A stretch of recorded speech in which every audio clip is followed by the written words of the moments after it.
Сегодня я хочу показать, как выглядит меринос после ВТО.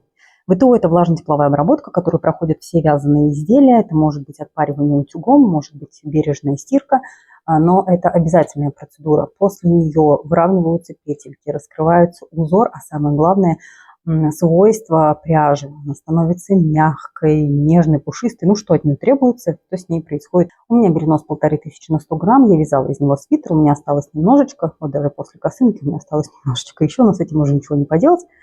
В общем, и получилась у меня косынка. Итак, вот эта часть еще не обработана. Я сейчас пойду ее обрабатывать. Сначала хотела показать вам. А теперь, та-да, как она будет выглядеть после того, как я ее отпарю.